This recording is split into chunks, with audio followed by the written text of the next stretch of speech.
o'clock. We do have a quorum. Item 3 is approval of the agenda. I move to approve the agenda. I'll second. Bob Cald made the motion and Aaron seconded to approve the agenda. Any discussion?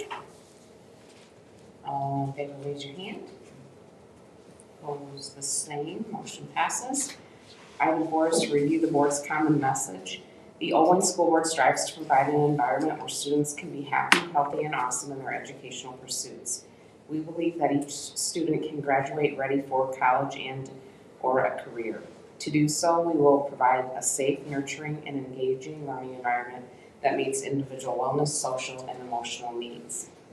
Item 5 is any district resident who'd like to speak to any item on the agenda. Presentations. Lisa. I'm Lisa Bach from Vogel Insurance, and I know most of you. So, Vogel Insurance, the Ojai Community School District has their insurance with EMC for the majority of their policies. And in your board packet is a review of all the policies. Some of the major changes for this year is the auto is going to a minimum $1,000 deductible. And then the umbrella, they are removing abuse and molestation altogether and lowering the limits that was kind of drawn around by the reinsurance companies. Work comp, the wages have went up as well as the MOD. And the MOD, I don't know if you're aware of that, that's kind of like the work comp claims that are expected within the school district compared to other school districts. If it's above a 1, that's not a good rating. If it's below 1, then that's good. And the property, the replacement cost on the buildings went up $25 million, and the remodel was a huge part of that. Some of the options to help decrease your premiums would be increase the auto deductibles to $2,000. The umbrella, since they are removing abuse and molestation in the excess umbrella, you could increase your umbrella from $4 million to $5 million. That does cover abuse and molestation, so I could do a little bit more coverage within the school district. And then the property, they have a $10,000. You currently have a $5,000 deductible, and you could jump it up to $10,000, which would save you about $10,000. So if you're wondering, is it worth it to increase to some of these deductibles? The next page has the total claims. Kind of have them reviewed. So like the property, there was 10 claims for a total of $1.2 million, and the last year's tornado was a huge portion of that.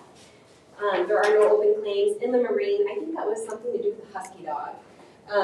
That was that claim. General liability, there is one open claim on that, and they have reserved just under $41,000 for that. The auto, there was 19 claims. In work comp, you can see all of those claims in the linebacker as well. So the next page there has got several different options for you to review. I don't know if you have any questions on the premiums or the deductibles. The proposal is just taking option 1 with all the premiums of option 1 in a brief overview of what are the coverages. I don't know if you have any questions. Our mod went up. We have claims than what we had before. So the claims are figured not the previous year, but the 3 years prior to that. So there was a large claim in there. One large claim. Okay. Oh, okay. Yeah, still hanging on.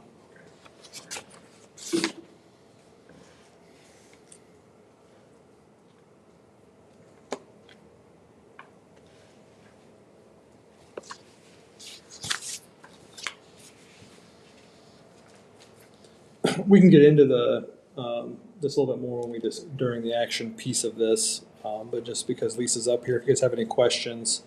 So options 1, 2, and 3 were looking at the different deductible amounts.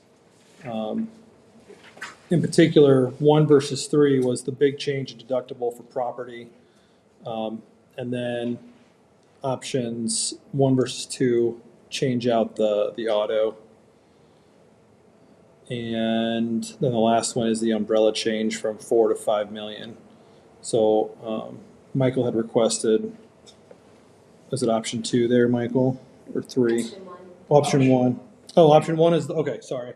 This wasn't the original one we looked at. Yeah. Okay, so option 1 was the one that Michael had requested, was kind of what we were looking at, maybe more of the sweet spot. So 2 being kind of the no change, and then 3 and 4 change a few things, and option 1 being kind of more of that middle ground of not necessarily changing the deductible of the property, but looking at changing the other 2 deductibles, the auto and the umbrella. Option 3 is the only one that has a $5 million umbrella, so if you wanted like a $5,000 property deductible and a $5 million umbrella, we can do that.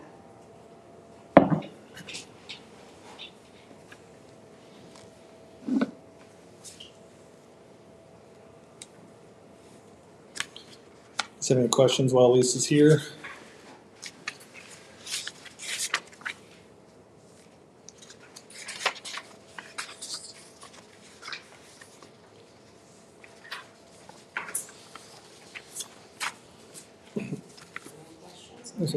Overall, it is about a 22% increase. Is that Probably, yeah, 26, I think. 26? Okay. And there was some conversations amongst other school districts, and it's pretty consistent across the board that everybody's taking the same increases. The ones that weren't seeing over 20% had a reduction in their work comp. That offset the increase on property. Everybody saw a crazy increase on property this year. That was across the board. Yeah, the wind and the tornadoes and yeah. Okay.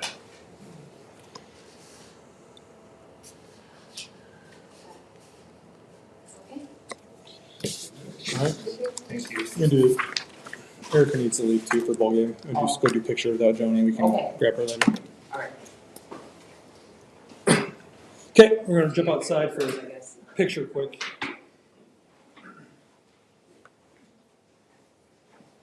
Everybody's favorite event of the year.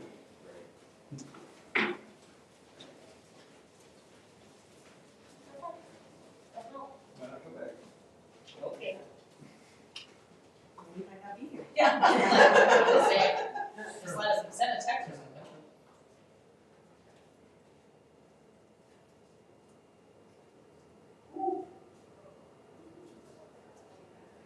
The cooler they can do it, maybe. I just realized that. I just got realized. I know, like, I was thinking that too, like, you think it wants to check on Friday, was it the 17th was Friday? Like they said, and they do? Yeah, like, can they fire you after you contract? I don't know, I'm like,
Okay.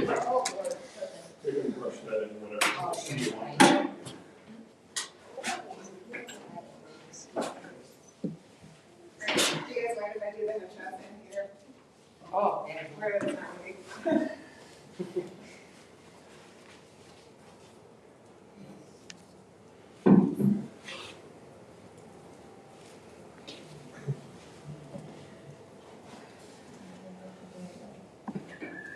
background. Never gonna want to be back. Yeah, I appreciate it. Straight.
you take a 10 a.m. game tomorrow, and he stepped right in, and they've just been crushing it. It's been awesome.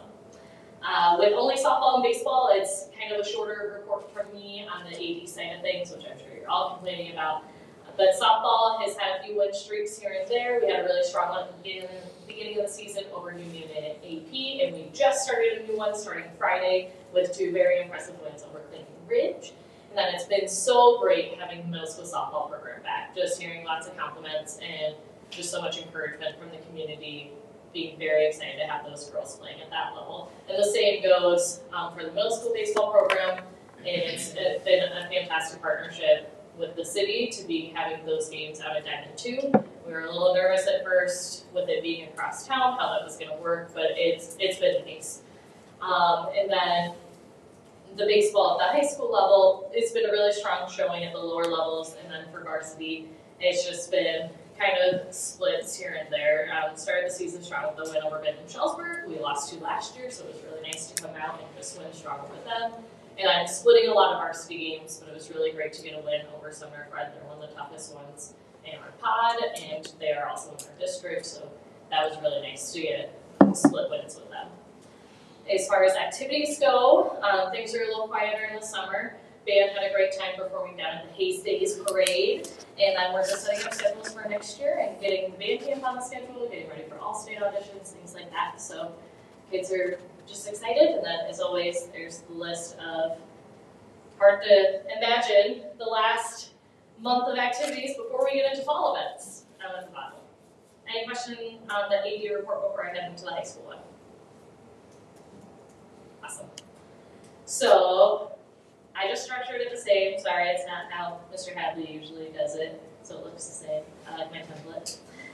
So for our special recognition on this side of things, we're just very excited to welcome Ashley, Hallie, and Brock to join our team. Ashley will be joining us in the ag department, Hallie will be joining us in science, and Brock will join us in the industrial tech, and he's also going to pick up being our head girls wrestling coach, as long as you guys heard that today. And for the happy side of things, we'll go through those handbook changes here in a little bit. And it was really cool. I don't know if anybody else was in the relay for life on Saturday, but we had so many of our students getting involved and volunteering in that, and it's just great to see them involved in that way. On the healthy side, summer lifting has started. You see the cross-country kids organizing their summer runs. It's just so neat to see them in the summer, even when it's hot and you could be sleeping or inside in the air conditioning all day. Kids are out and about and getting involved. And then on the awesome side of things, similar to all of those, maybe I visit Dairy Queen too much, but you know, it's always nice to drive through and see all the high school kids and say thanks, Olivia, for my Sunday, or see the kids out at the pool, and it's just really awesome to see our kids being such positive members of our community during the summertime. And that's what I have for the high school report. All right, any questions? All right. Somebody on vacation. Ms. Lightsring. All right, so we brought students in the last week of school, which was really fun to see. I had a couple pictures up there. Probably the coolest moment from that day was I had 4 middle school girls, all from different communities, that every Thursday got together with Mrs. Smock, and they finally all met in person for the first time, and you would have never known that they had never met in person before because they all knew each other so well. It was just really cool to see that happen. Let's see. Currently we're wrapping up, finishing up this year and just prepping for next year. I put a little perspective in there. A parent wrote just a little, I had let our families know that I wasn't going to be around next year, and she said, I just really hope the communication continues. So she wanted to write a little summary on just how much she appreciates it. And then I would like to just say a little something about Cara. You know, she was with our district for 26 years, and she just was an awesome educator. She was a big part of building I went online. Sorry. These last couple months have been hard without her. She just made the people around her better because she cared about kids so much, and she challenged everybody to always want to differentiate for kids, make sure that they had good, strong relationships with them. She just really lived our mission of doing whatever it took, so I appreciated that about her. And then the last thing is, I just want to thank everybody in the district that helped us get through this last 3-4 months of the school year. Just, we literally wouldn't have been able to serve kids if it wouldn't have been for them stepping up, so I appreciate that. Thank you. Any questions? Okay. Mrs. Hampton.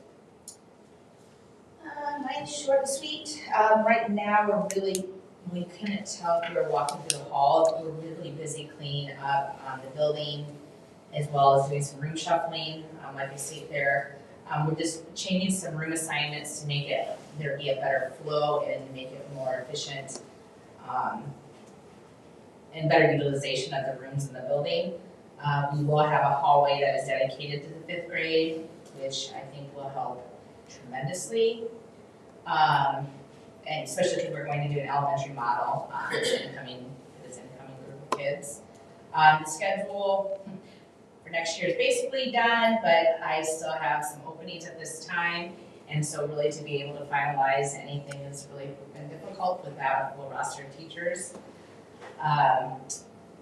Last week we had 3 of our ELA/reading teachers. They met with people from Savas. We will be piloting a reading program with them, and this is a continuation of the already approved curriculum for the K-5. So that should really blend nicely, and then we would see that great continuation of that program. And then lastly, summer school's in full swing. The kids went swimming on Friday. They're having a great time. It's fun hearing the kids in the building. And we have lots of books from there to choose from because we have so many reading books. So the kids are taking home reading books, and it's just, yeah, it's been a good couple weeks so far. Any questions? What are the positions that you have open? So I have 6th grade, we could say 6th grade, but at ELA, we have special ed level 1. I should just know these like off the top of my head because I have to keep saying them. And then science, all 3 positions. I've sent out probably now 1,700 emails, cold emails, and gotten little response.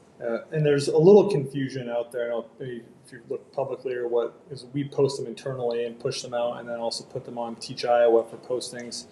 And we have posted a lot of things as opening that may not necessarily be open because we're basically trying to put as many lures in the water as we possibly can to try to catch a fish. And then that would allow us to maybe shuffle some other things around. So we posted middle school endorsement, science endorsement, ELA endorsement. Whatever would stick. Yep. And nothing's stuck yet. So. Yeah, the teacher shortage is very real. And you talk across the state, and I had a conversation with the superintendent in Southern Iowa today that was calling on another issue with a teacher, but ended up visiting just about hirings. They have 22 staff members in their junior high school, and they're replacing 12. So almost 50% of their entire building is getting turned over in 1 year. And so far they have 10 of the 12 hired, but they don't know. I mean, they're trying to find Spanish, which might be impossible, and family and consumer science. So, which is, yeah, another impossibility. So they're looking at like, okay, how can we figure this out? And the school district is 30 miles from Des Moines. I mean, so they have a metro hub that they can draw from, and they still can't get anybody. And it's just every school you talk to, it's the same story. So they may have to get creative here. And I think the scary part for us as educators and leaders is that the pipeline is still it's trickling. The kids going into education and in college for education right now are fewer than what were in there 3 or 4 years ago. So it's going to get worse before it gets better.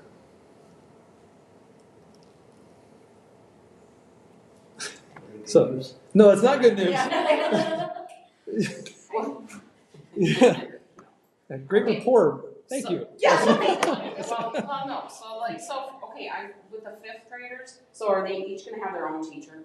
Or are they gonna have go to their different teachers? You know what I mean? They will, we're gonna do an elementary model as in they will transfer from class Yes, okay. as a. I just was asking for, okay. Yeah, but the problem is that may not stay now. Right.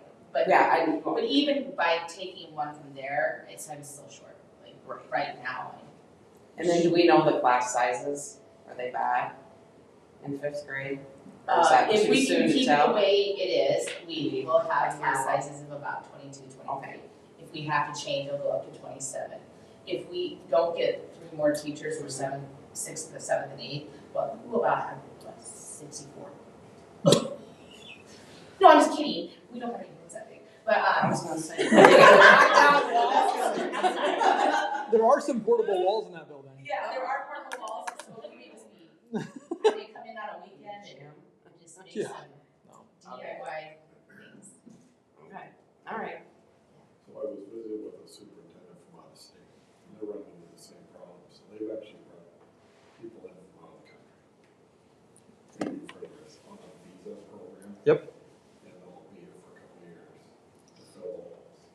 That was so. The superintendent I talked to today with the Spanish teacher, that he had 2 interviews and they were both from South America, and they were, they were interested, but he was trying to work through how do you get them here before they can get a work visa. You have to go, you gotta hire them. Before you can hire them, they have to get endorsed from the Board of Educational Examiners in Iowa, and yeah, it was like, oh, you got to do all that in 2 months. Good luck. We'll have to do it the first time. Yeah. But yeah, that's a solution for some of those pieces.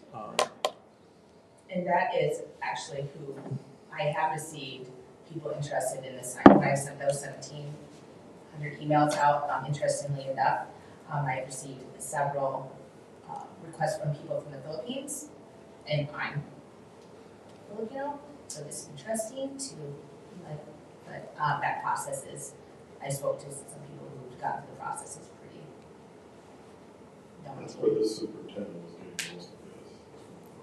Yeah.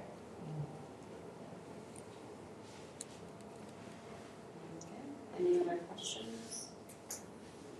No public hearings? No public hearings this month. Discussion is board policy 600 series. All right, so the 600 series is all educational programming.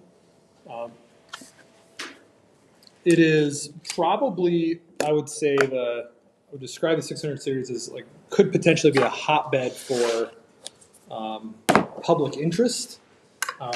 As you look at current events and conversations about parents and individuals contesting curriculum or questioning what we're doing as a school or as a board. And I'll tell you that our systems are pretty locked down in terms of, I don't know if it's doing the right thing, but they are transparent. So everything is obviously viewable. There are protocols in here. Let's see if I can find one. So 602.14 A and B are curriculum development and evaluation. They're pretty comprehensive in terms of what it asks me to do as superintendent in terms of being responsible for the implementation and determining the most effective way to provide the organization assistance and monitoring level of implementation. And then all the things that I'm required to do to make sure that it is sound and reasonable. And then to go further, there are specific pieces of this: dual enrollment, CPI. There's another. Put that in the list. We got to add CPI to our acronym list, which is competent private instruction. global education, health education. There's waivers for parents to get to, to excuse kids from this. At-risk education, religious-based exemptions. And so it's all there to protect the student, protect the parent rights, to protect you as board members. And as I mentioned, the transparency, the piece that I think is fundamental to this entire section is that we put everything on our website. So if anybody has any questions, it's all out there. And I mentioned to folks, there are no secrets. That we don't do anything behind closed doors. There's no secret agenda. That we have our curriculum right here that is clickable and viewable to anybody that wants to see what we teach in kindergarten math. You can click on it, and some of these are rabbit holes. You can just keep clicking, and you can get further and further and further, and you can get lost. And how deep you can go into some of these curriculum documents. To look about, essential fluency skills, that they work on over the entire course of the entire year. So if you want to know what kindergartners can do to work on math fluency, those are the skills that we're trying to teach in preschool, kindergarten, junior kindergarten, first grade, second grade, and so on.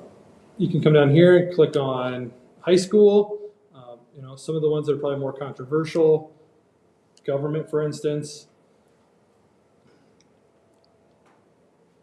origins of government, looking at the proficiency scale, specifically what we're teaching, the standards, and then what standards are specifically linked to in the Iowa Core. And again, you can click on these, and they're a rabbit hole. You can see specifically what our teachers are teaching in the classroom, and how they're assessing it, and what they're supposed to be doing. So, it is Charlene Stocker. Oh, I was gonna just say, did you email this link to her? No, she was this was her request when I started, that she wanted to know what they were teaching at any place given time, and so I thought it sounded reasonable. It was a healthy endeavor for us to take on. And so over the course of several years, this is the result. And like I said, it's been helpful that if anybody's come to me and said, do you guys teach this or teach that? I said, well, I can tell you where we teach it, and I can tell you how you can look and find out yourself. And if you really want to see what we teach in any area, or what we're supposed to be teaching in any area, it's all here online. The other piece that we do talk about from time to time, and you'll see, board policy-wise, is when we do our graduation requirements, baccalaureate participation, graduation requirements, senior year midterm graduates. So you guys will approve those a couple times a year. We do mid-year graduates. So those policies are all here. They're not too controversial, but it's just, what are we looking for in terms of these folks graduating early? What does that look like? Any thoughts or questions on the 600 series? There has been some new Iowa laws passed in the last 2 years in some of these kind of areas, but I have not seen too much in terms of policy changing for us. And that was some of the feedback I gave to our elected officials when they were talking about it was, I didn't see it actually really impacting our actual policy language. That the things that they were maybe talking about or requesting, we already do. That boards already take that action. They already have the policies in place.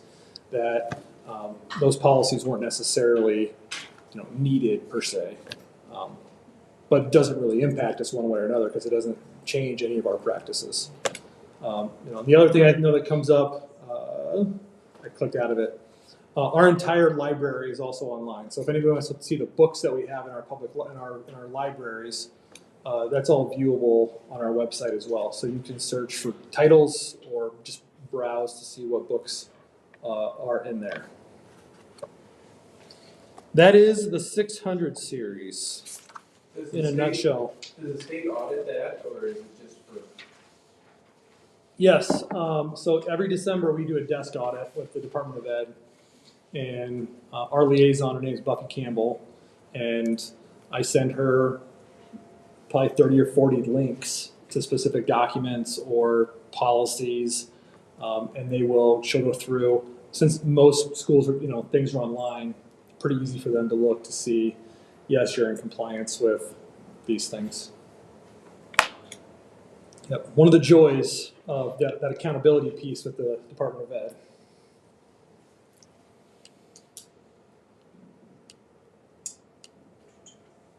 All right, moving on to item 10, consent agenda items. I'll make a motion to approve the consent agenda items as posted. I'll second. Aaron made the motion, Bob Bauska seconded to approve the items as presented. Any discussion? All in favor, raise your hand. Opposed, the same. Motion passes. Item 11 is to approve the O2 student handbook. So we didn't have a whole lot of changes, though Ms. Ingles did go through and fix all my grammatical errors from the year before, so I think she really enjoyed that. We added just a breakdown for each section, so our K-5, what their week typically looks like or their day typically looks like. So they have more Zooms and live teaching than like the older grades do. And then when you get to middle school, they're looking at their PE Zooms, their social Zooms and all of that. And then as they get to the 9-12, a lot more of those kids are working and stuff, so we have less Zooms and a lot of dual enroll also, so they get that social outside of it. We also added that our students must check their email daily and check in with staff weekly, just because so much of our communication goes out that way. We just want to make sure that they're staying in touch with it. Most of them do a pretty good job, but some of them will go, I had no idea this was going on. We've had 6 emails that have said that, so. And then the transfer dates within the district have been updated. We took it from 3 weeks down to 2 weeks that kids can transfer either to the building or from the building to O2. And then we also will be incorporating a contract next year so that when parents come on with us, that was something that we noticed this year, was when a kid requested from the building to come on with us and then the parents weren't really sure what they were getting into. And so they were surprised, like, oh, they have to spend 6 hours on their computer every day. Well, yeah, well, how much time they're spending in a classroom, it's the same. Now they can spread it out or do it whenever they want. So that was something that we wanted to make sure that we did so that parents up front knew what was expected of their kiddo at the beginning instead of being surprised by it. So that's all the changes. Any questions? Recommend approval. I'll make the motion to approve the 22-23 O2 student handbook. Aaron made the motion, Bob Powell seconded to approve the handbook as presented. Discussion? All in favor, raise your hand. Opposed, the same. Motion passes. B is to approve the Wings Little Husky student handbook. So the elementary handbook just has been updated with just some treats and birthday party language, corresponding dates for O2, and then just dates and names. Recommend approval. I move we approve the 22-23 Wing Park and student handbook. I'll second. Bob Powell made the motion and Bob Bauska seconded to approve the handbook as presented. Discussion. All in favor, raise your hand. Opposed, the same. Motion passes. C is to approve the middle school handbook. There weren't very many changes. I just realized I forgot one regarding the O2 change of dates. But sorry. What's in there? Well, it really looks bad now since everybody else is going to have it in. I know. Mine's in there. I just forgot that was in. So item 21, the Canvas, it did say Google and Canvas. We are going entirely with Canvas. I believe that will help with, like it says there, getting information out to families. Just being more consistent. Item 30, regarding dress code, we decided specifically to put in there verbiage about blankets/flags. Like I stated, there was an incident that caused quite the ruckus 2 different times, so just thought it would be just really easy just to have it right there to look at. The detentions, I mean, it seems kind of funny, but we added so that there are more options on what detention could mean for a student. Also, when it could happen, what could be done. We had different consequences for different situations. So just having that flexibility of being able to know these are what's possible for students.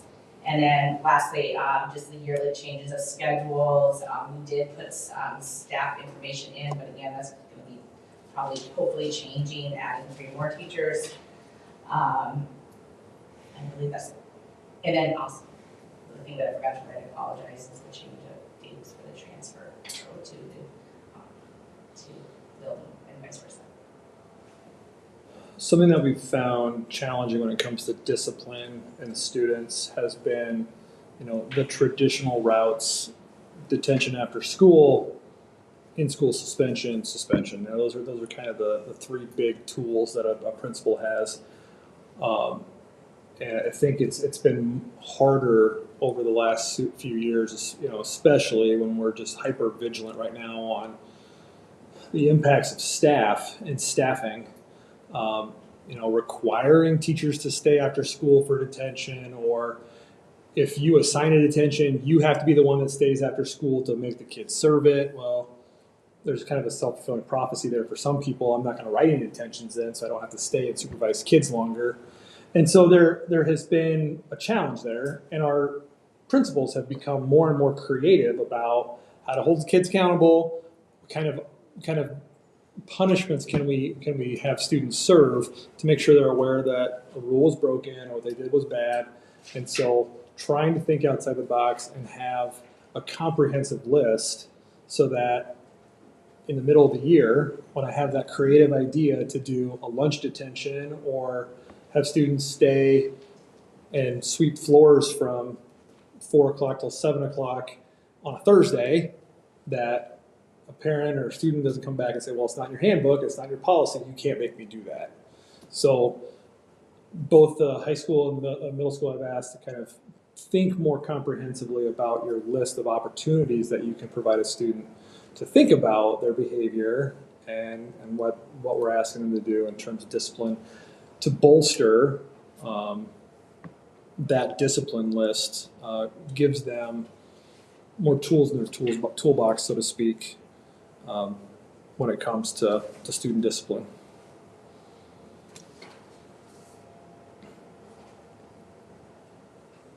With that, I also recommend approving the middle school handbook as presented.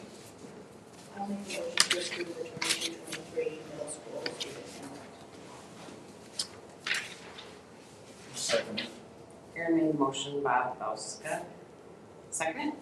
Any discussion? All in favor, raise your hand. Opposed, the same. Motion passes. D is to approve the high school student handbook.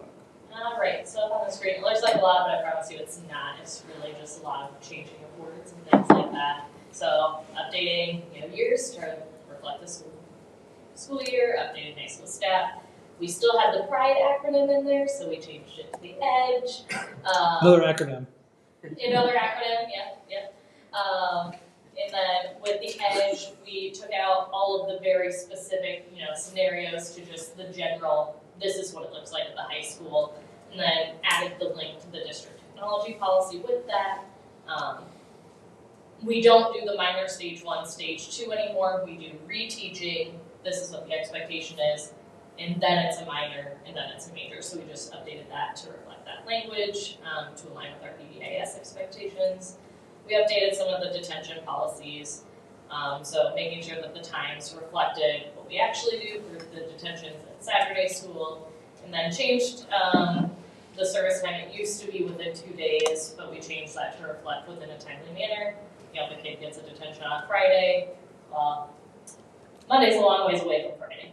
So timely manner because they are given reminders from Leslie and things like that of when to serve. So making sure that's that.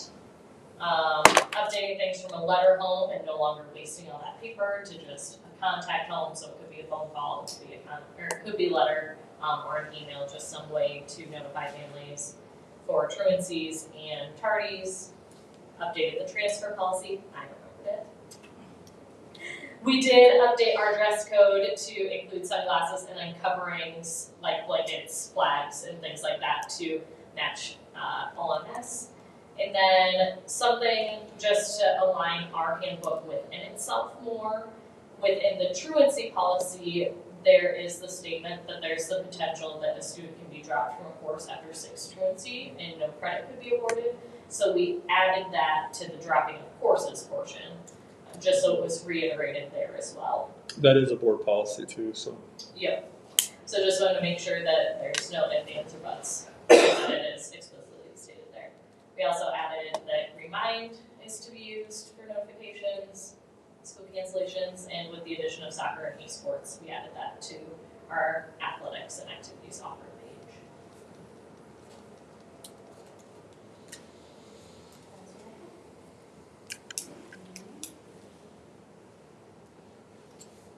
Okay, recommend approval of the high school handbook. I move to approve the OHS student handbook as presented. Cal made the motion, Aaron seconded to approve the OHS handbook as presented. Any discussion? All in favor, raise your hand. Opposed, the same, motion passes. E is to approve the activities handbook. Okay, and then on the activities handbook, not many updates here. Again, updated the years to reference this new school year. Added in the media contact with Goodall taking over in the register, making sure the coaches had his information, adding in remind for weather alerts, adding soccer and esports for activities. I did add in a new section where we had all of our coaching and activity staff listed, just so that way people were aware of who to contact for which sports, who the head coaches were, assistant middle school sports, and then, having Corey McBride in there and Darcy in there for the high school level for pep band, show choir, things like that, where we're very much in the public eye, if they are looking for somebody to perform out of the community. And then the only section that Nick did not get a chance to get to when he first presented this to you all was having the emergency procedures in there. So what to do in case of emergency weather or a student who was injured on the field or something like that. So I added in those emergency procedures as well. Could you elaborate a little bit on esports?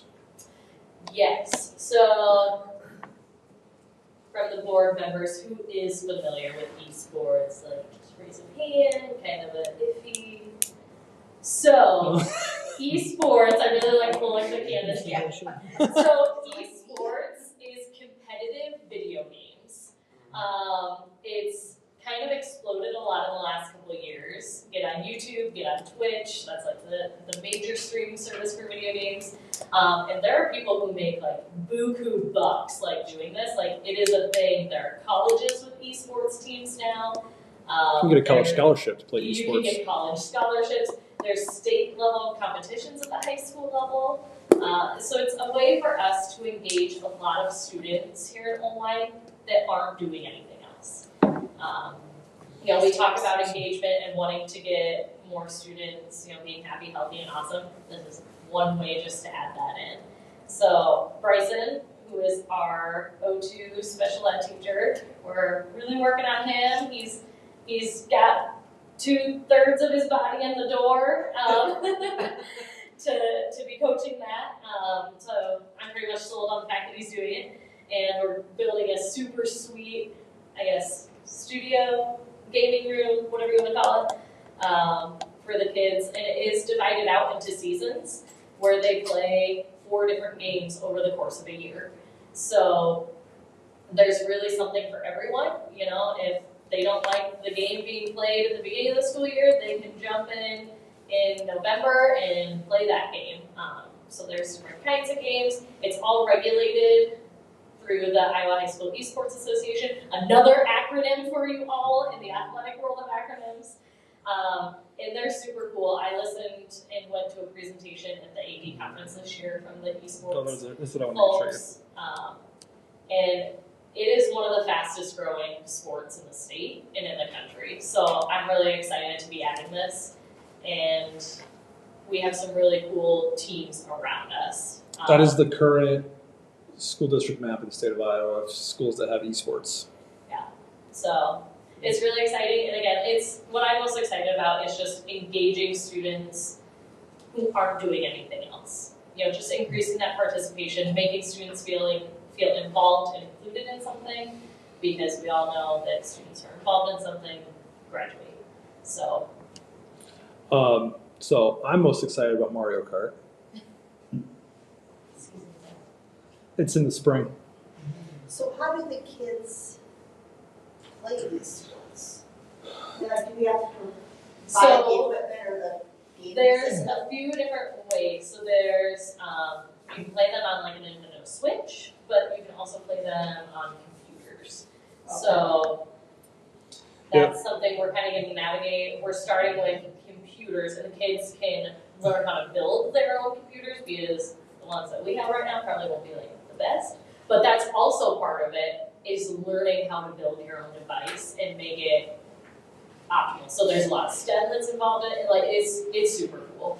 Yeah, so here's the game. So in the fall, they choose one of these, and then you get a schedule. You build out. So like you would play Osage, Dyke, and then it's team versus team, and it's virtual. And there are some schools that they're building like bleachers into their rooms, and then they have big video boards where families can come watch the kids play.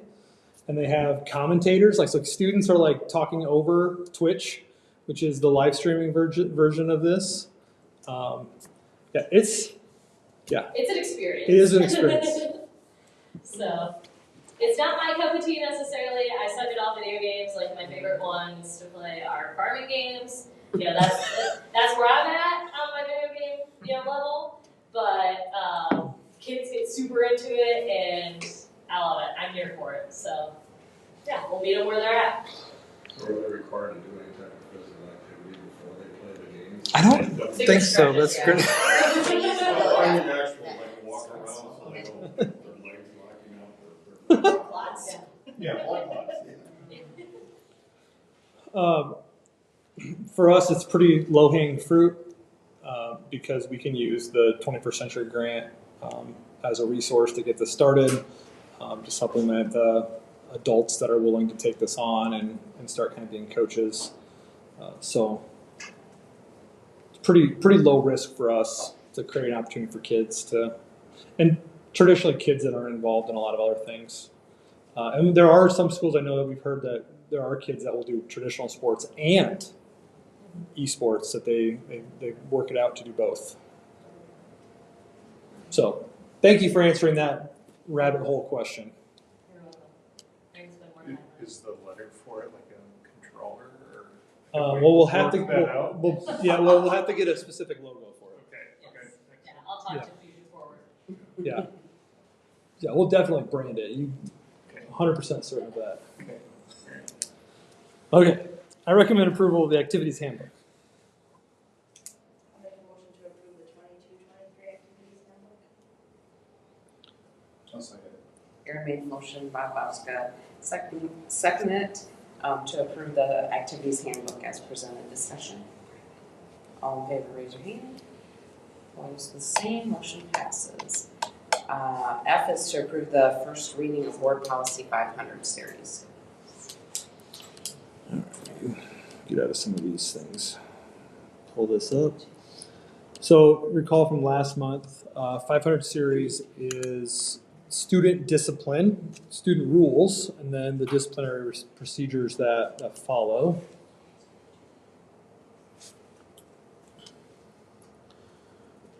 So some pretty big pieces in here that we're spending time on.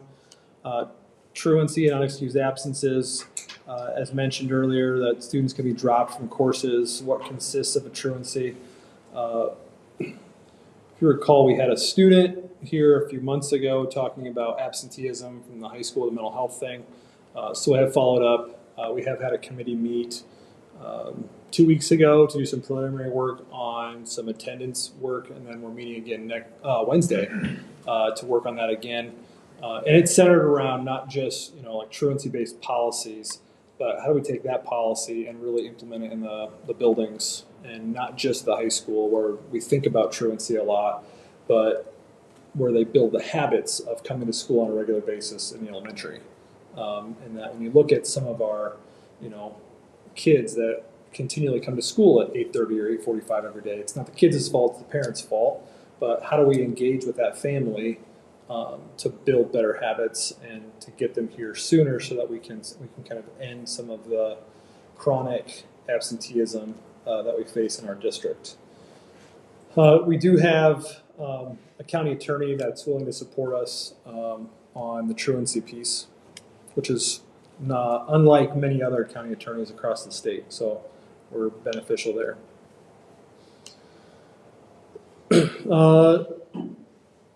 A few other things, student activity piece. Oops, I don't want composition, I want good conduct rule.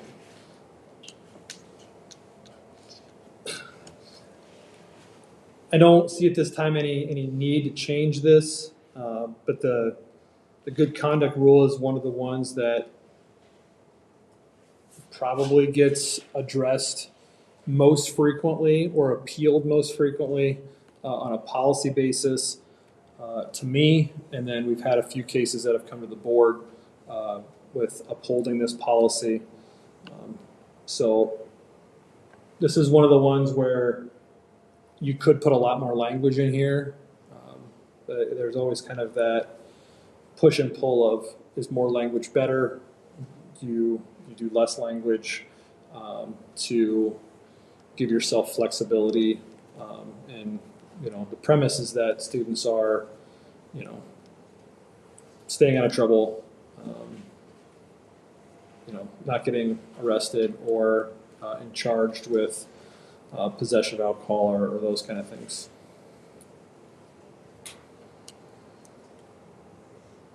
Are there any specific policies that anybody wishes to dig into in particular? There's a lot here. Open enrollment will be changing. So I can almost guarantee that we bring this one back up actually in July. So when the governor signs the open enrollment changes, there's likelihood that each district is going to set its own policy on due dates for open enrollment, when we will accept and not accept, and what the open enrollment stuff will be. So I eagerly await that, and then what the Iowa Association of School Boards provides us for sample policy. Because right now these are, lockstep with state code. As a sending district, what we can do, it's at the March 1st deadline, September 1st deadline for kindergarten. So those are all changing. And then it's just basically going to be opened up. So we'll see what they suggest for policies there.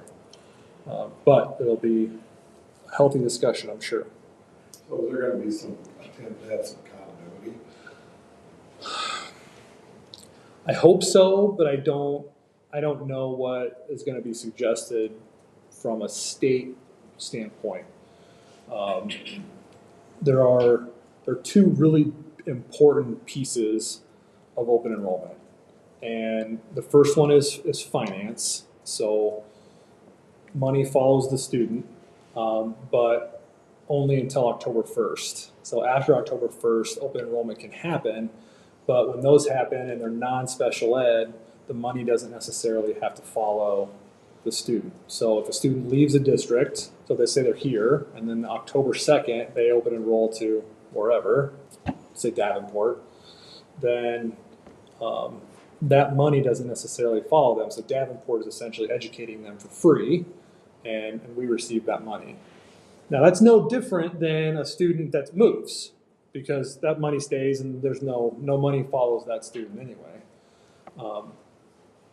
But in a world where a bunch of folks get upset with a district for pick your reason, or maybe a student wants to change districts because I want to play football in Oelwein, and I want to wrestle at West Central, and I want to run track at Wapsie Valley, and baseball at Starmont. That's all potentially legal now. Potentially. That there could potentially be no limits on the number of times within one calendar year that a student could potentially transfer. So, does the board have the ability to deny? Yes, I think there will be, that's where I think the policy will come in, the boards will have to say, well, we're not getting any money, or, whatever, so we're not going to, we're gonna, October 1, we're gonna close the doors on whatever. But not all districts will do that. So, and I appreciate the idea of continuity. I think there will be some attempts made from superintendents to collaborate on that somewhat, but I don't know, just the way, even the way it is now, where we have deadlines and rules and regulations, it's a little bit, I know Michael can tell you too, it's a little bit of the Wild West even now in terms of who's easy to work with, who's hard to work with, who's easy to bill, who doesn't bill. It's going to get more complicated.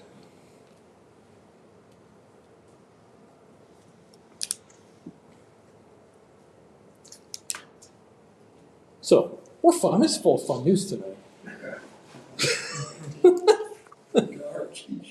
Yeah, yeah, we did. More than that.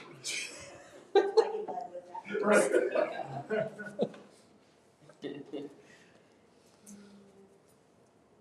I'll make a motion to approve the first reading of board policy 500 series. Aaron made the motion and Bob Cowell seconded the first reading of board policy 500 series. Any discussion? Just before you do vote, if we do get significant language change, I'll just put it as a second reading. I'll pull it back to an action item instead of consent agenda item for next month, just so I give us an opportunity to work through things if necessary.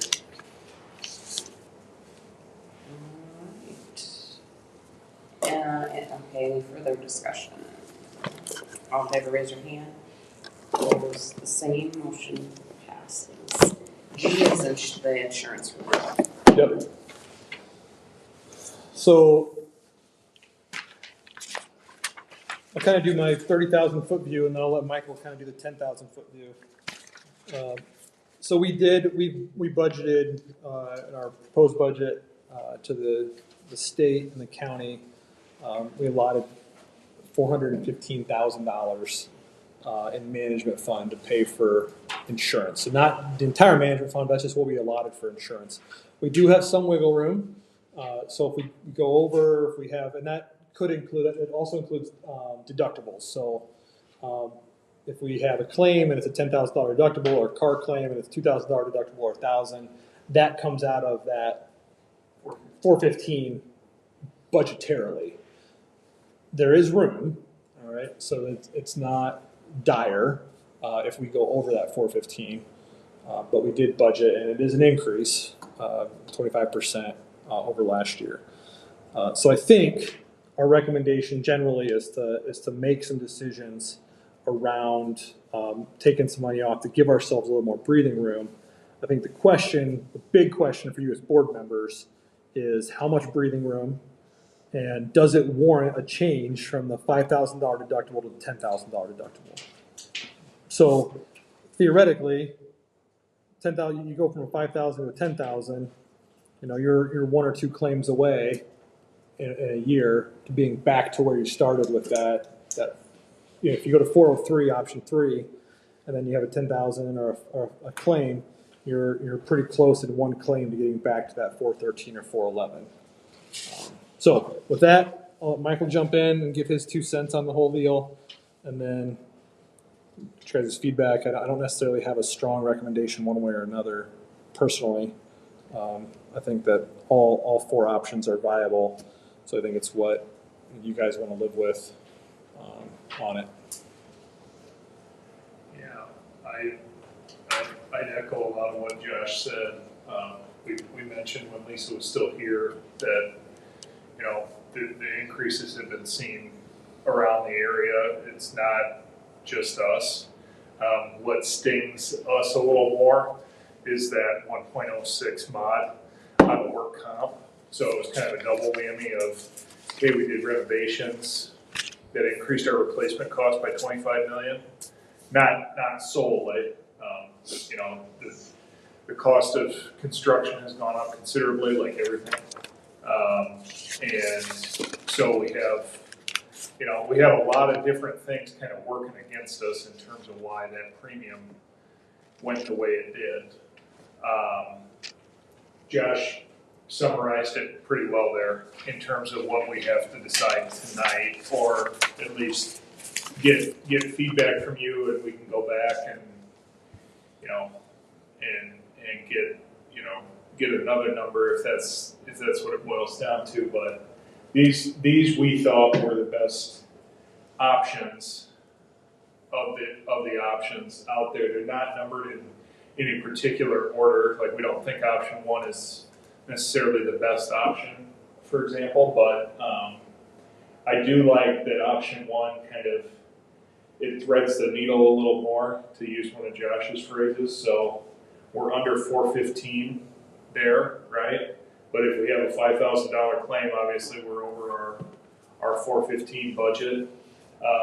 But with either the option 3 or option 4, like Josh alluded to, if we have 2 claims, we're over 415 by the time we pay a $10,000 deductible. And it, you know, it wasn't funny, but I mean, last year at this time we were talking about raising the deductible. Let's just raise it.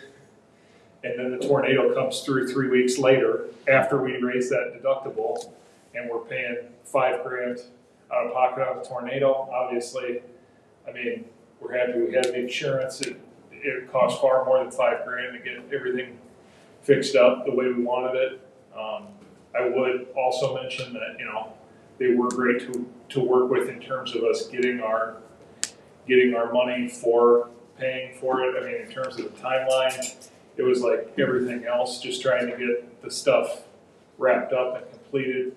You know, that seems like it always takes a long time, and we weren't obviously alone in sustaining damage when those storms came through last summer. So there's that's probably more than 2 cents worth, but that's kind of my thoughts on the numbers that are in front of you there on that bid sheet for the 4 different options. So the 5,000 deductibles per occurrence, Yes. not per year. Right. Yeah, I would say it's normal for us to have a claim a year or 2, and then, you know, a claim or 2 a year with car. So it would not be unreasonable for us to think that we would have $10,000 to $15,000 a year in deductible costs.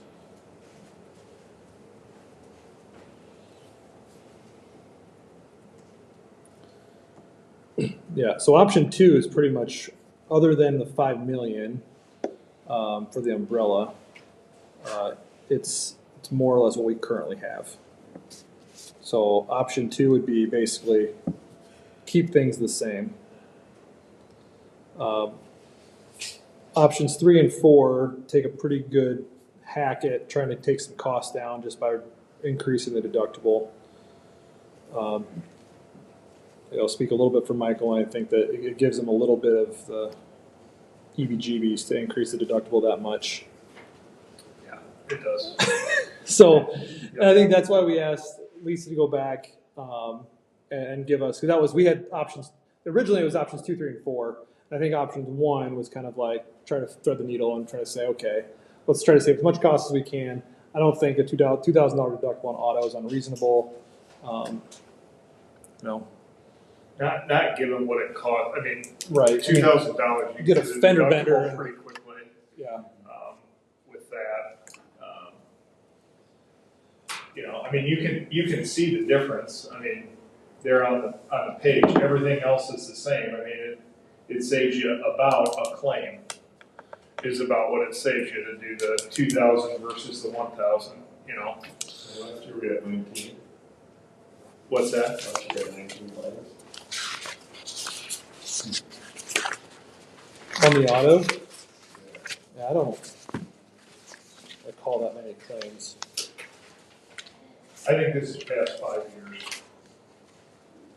It says total claims in the past 5 years, 115 total claims, and 19 of them I think were auto. So, you know,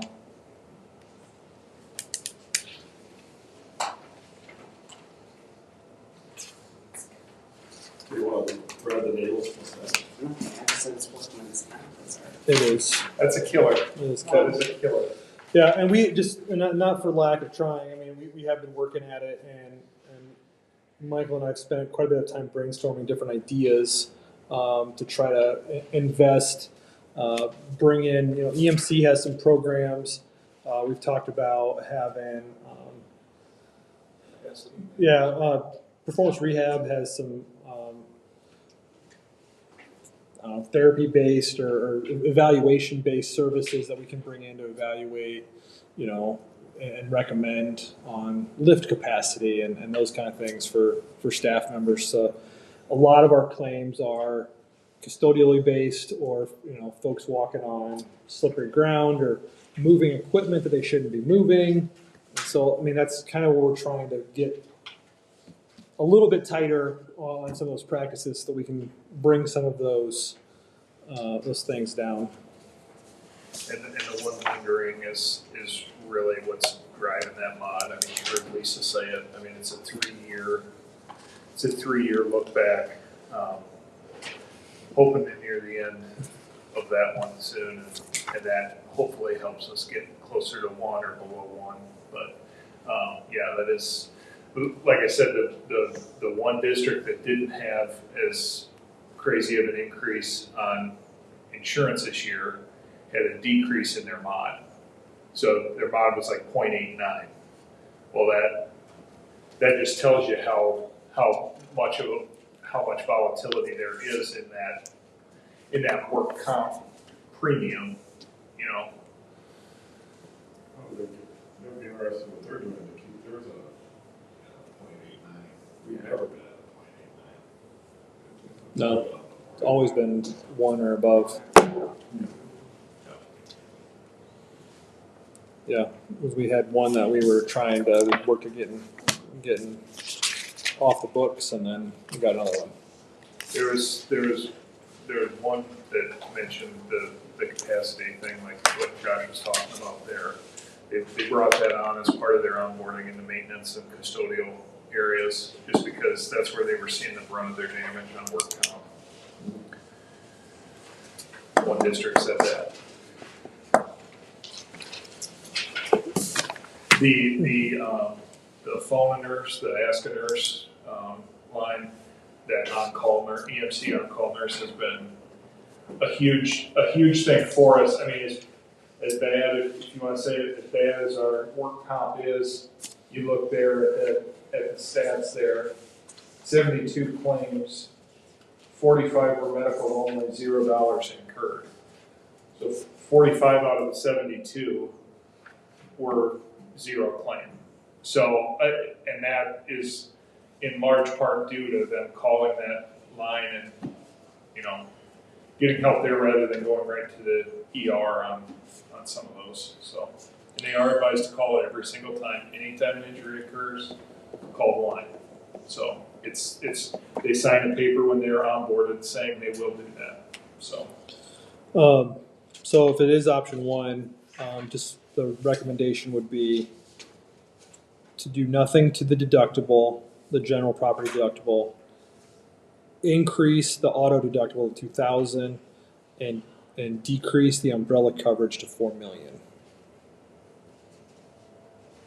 So those would be the property deductible stays the same. We would have to change the auto deductible to $2,000 and lower the umbrella to $4 million. And honestly, Josh, I think the umbrella is at $4 million. It's just Lisa kind of laid out the $5 million option for us to offset that molestation thing coming off. If there was another $1 million added, right?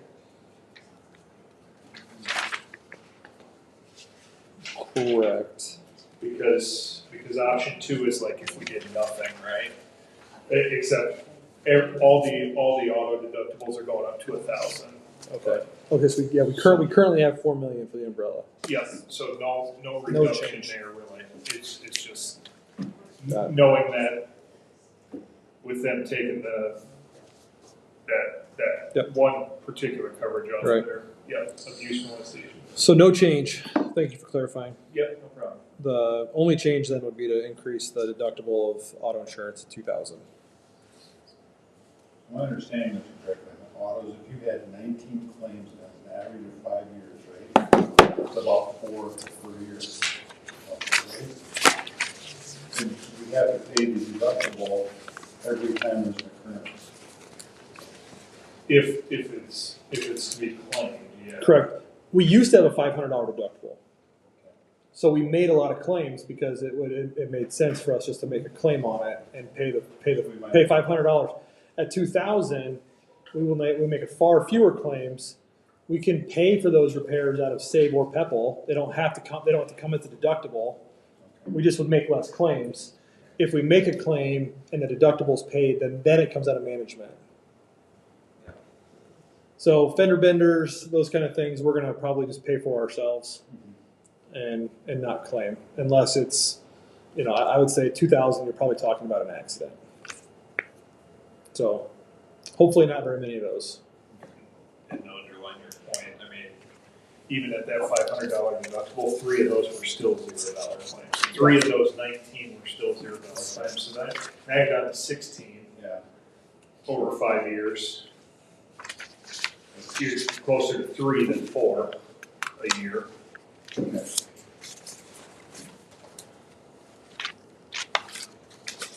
But the property just spooks me to go above 5,000. I don't know. Maybe it was just because of the year we had this last year, but.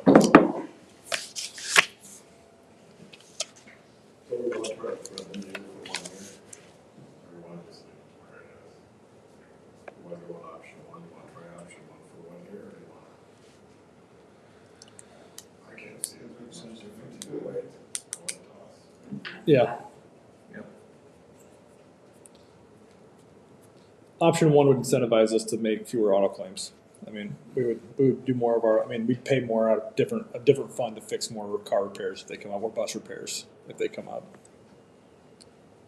Yeah. I'm good either way. I'm good. Anyways. Flip a coin. I think everybody's in the same boat. Not me. I move that we go with option 1 for a year. Try to set the meeting. I'll second that. Carl made the motion and Bob Bauska seconded to approve option number 1 for our budget or for our insurance. Any discussion? All in- Recommend Joe abstain. Oh, yeah. Oh, yeah. If I do voice vote then, Okay. this way we can record that he All right, abstains. we'll do roll call. Bauska. Aaron. Yes. Bob Call. Yes. Candace, yes. Motion passes. Thank you. All right, now we are moving into closed session. I just need somebody to read, please. I move that we hold a closed session as authorized by section 21.5 of the Open Meetings Law to review or discuss records which are required or authorized to be kept confidential. I'll second. Aaron made a motion, Bob Cobb seconded. And any discussion? All right, roll call vote. Bob Cobb. Yes. Aaron. Yes. Bob Oscar. Yes. Joe. Yes. Candace, yes. We are now in closed session.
there could be a split vote, you know, and you don't want somebody to split the vote. You'll always be this, yeah, always be the decision maker. Right.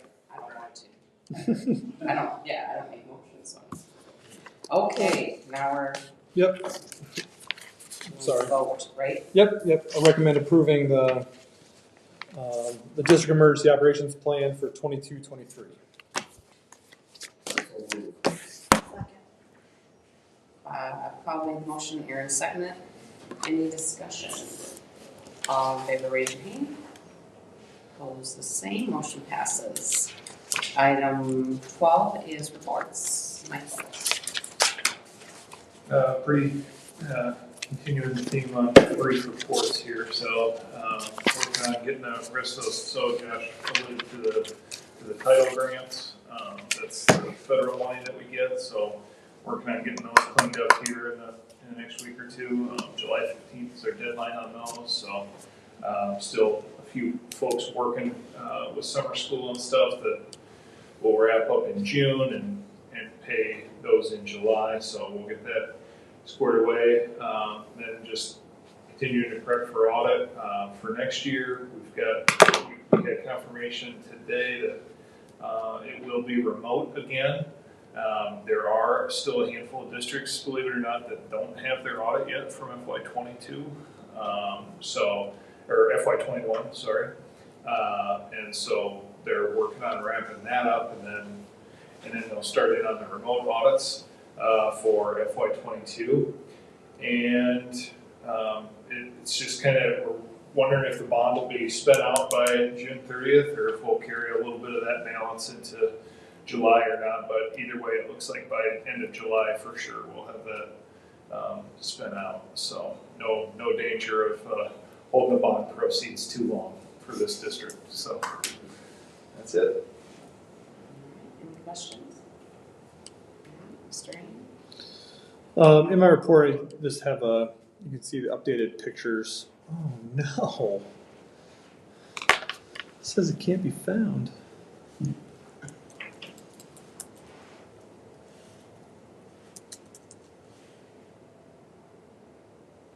Well, shoot. I got the same thing when I went there. I just clicked on the picture and it took me right where Oh, really? I wanted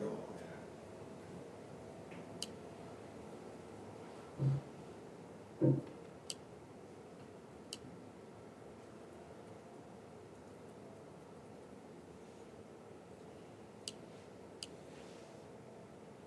What's up there? It's the right picture up there.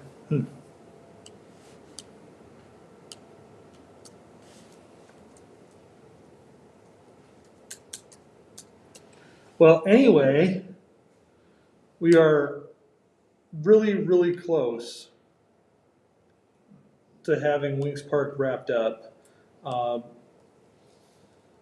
a kind of a final meeting with the architects and Wood Jones last week, and they're targeting August 1st as really kind of being closed out. Contractors have pretty much moved out. They're just kind of wrapping up a few things here or there. And next month, after the 4th holiday, they're going to start commissioning all the equipment and doing all the trainings and turning everything over to us, and then trying to be out of the building. Again, hard date of August 1st. We've selected August 15th as the ribbon cutting. And also that we've also partnered with OCAD. That'll be an official Business Center 5 event. So we'll do like a 4:45 ribbon cutting at the front door, go in, and then do a traditional Business Center 5, and then we'll kind of have like a presentation about 5:30 with the architects and the contractors that are invited to be there, and then kind of just an open house to kind of walk around and see everything. And then we also, if you guys would allow it, we'd like to hold our July board meeting there as well, so that you guys can kind of get your own tour and see the building. Oh. Boom. All right, so construction projects are underway. So Lynch Roofing shows up to work on the middle school roof, and we put them to work moving a shed. So that shed belongs to Head Start, and it was next to the playground, and they wanted to keep it. So we moved it outside of the fence to a new location. And you can see that if you've driven by up there, they have, I don't know, been dump truck traffic. 400 cubic tons of dirt had to be hauled out of there. So the land kind of right up next to Little Husky, in between that and the old playground, kind of used to be a swamp. And it makes sense why they have to remove 400 cubic tons of dirt so that it slopes better and drains better. I don't know. You guys have been around a while and know that Little Husky is just a continual swamp and flood mess. So the work continues. There were some design issues that I had with the way that the science room had turned out at the high school. And so through some negotiations with the contractors and the architects and Boyd Jones, they are paying to redo how the equipment was laid out, the HVAC equipment. And so they've got about $30,000 of work to clean up at the high school. They were going to kind of try to do it over spring break, but they decided they didn't have enough time and they didn't want to miss the window and have stuff tore up, so they just waited till June 1st. They should have that wrapped up in a week or two. And then this is just, like I said, things are pretty much done at Wings Park. Just trying to get. The floor's gonna have those lines in it? Yep, they'll have. That's the. It is a concrete, sealed concrete, Can't do anything with that at all? covered up. I mean, with the epoxies and stuff like that anymore, they can't. You could put an epoxy on top of it. $5 a square foot. Well, I think we tried that at the high school, it didn't work out. Yeah, no, it didn't. No, I personally like it. I think it looks kind of industrial. I know it's not everybody's cup of tea. But one of the nice things about it is it was cheap, and long term, if we hate it, you can put carpet down, you can put CVT down, you can put LVT down, and cover it up. Furniture's been delivered and is being assembled, and then they're ready for grass. And those playgrounds should be wrapped up middle of July. There's more dirt coming out of Little Husky.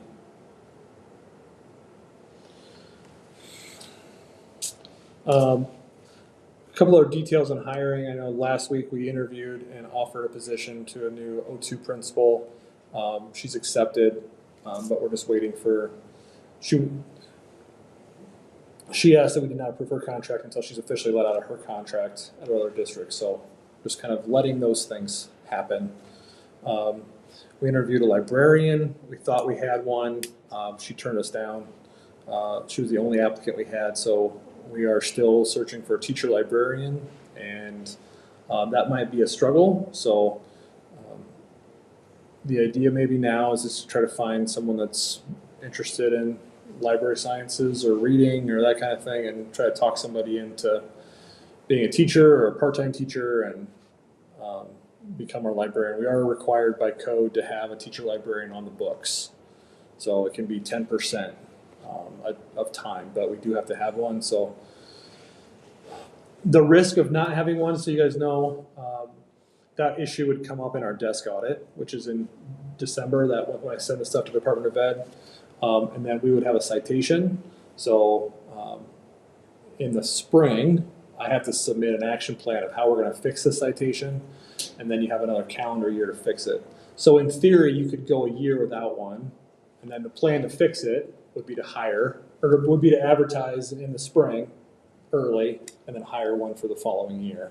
So that would be the repair if we didn't have one.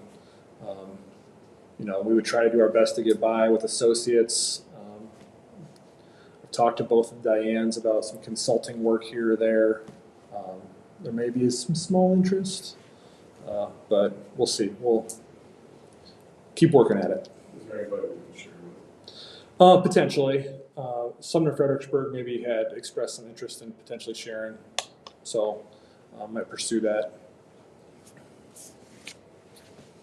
And I don't know if you guys have seen or not, but there's a celebration on Sunday, the 26th, for Kevin at the Legion, Yes, American Legion in Hawaii. 2 o'clock, 1 to 4. 1 to 4. We will post publicly that we may have more than 3 board members in attendance, so it could constitute as a meeting. So just so you have a heads up on that. Okay, that's all I got. We are on to discussion. Bob? Just welcome to Joel, appreciate you volunteering to step in. And we had to offer him salary, bigger, twice as much as yours. He's lucky. What a deal. Yeah, I'm just welcome to Joe. Glad to have you. Thank you. Same here, and just glad to hear that Wings Park is coming together too. So, Jill, anything? All right, well, welcome, and now I need a motion to adjourn. I'll make a motion to adjourn. Second. Aaron made the motion, sure, Aaron made the motion, and Bob Scott, right? Made or seconded it, all in favor, raise your hand. What was the same, motion passes 8:50.